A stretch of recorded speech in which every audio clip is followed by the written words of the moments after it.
Привет, дорогие друзья! Меня зовут Маша, и вы попали на канал о жизни в Германии.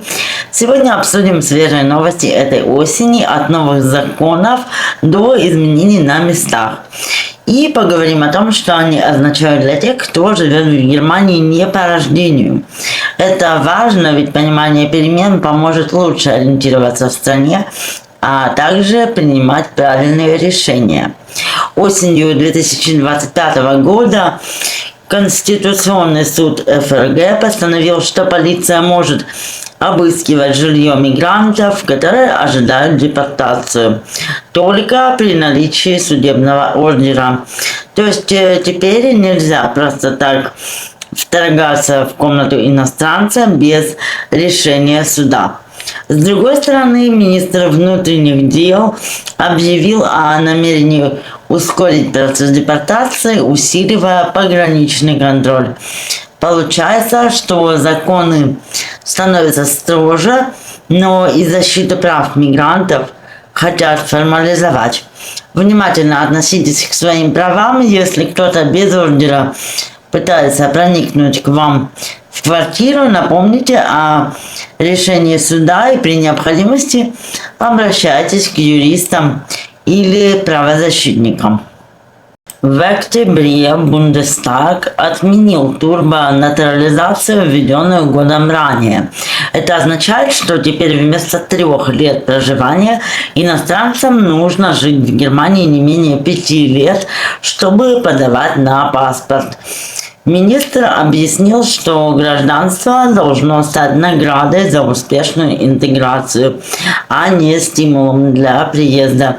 Иными словами, права для новых мигрантов ужесточаются. На практике это значит, что стоит планировать свое будущее на более долгий срок, улучшайте знания языка и участвуйте в жизни общества. 5 лет даст больше времени стать своим среди немцев. За первые 3 квартала 2025 года из Германии выдворили свыше 17 тысяч человек. Это примерно на 20% больше, чем годом ранее. При этом с мая почти 18,5 тысяч человек остановили и вернули обратно уже на границе при попытке въехать. Проще говоря, власти ужесточили проверки на границах и отправляют обратно тех, у кого нет статуса или кто уже пытался получить убежище в другой стране Европейского Союза.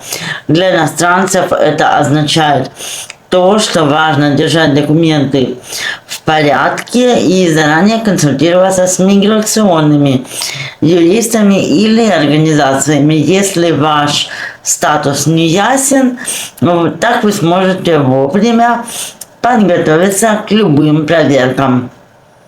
Кроме того, наблюдается резкий спад новых заявлений на убежище. С января по октябрь 2025 года подано около 97 тысяч первых прошений. Это почти вдвое меньше, чем годом ранее. Власти объясняют это миграционным поворотом, изменились маршруты, ослабел приток из Сирии и других стран, а также усилились проверки.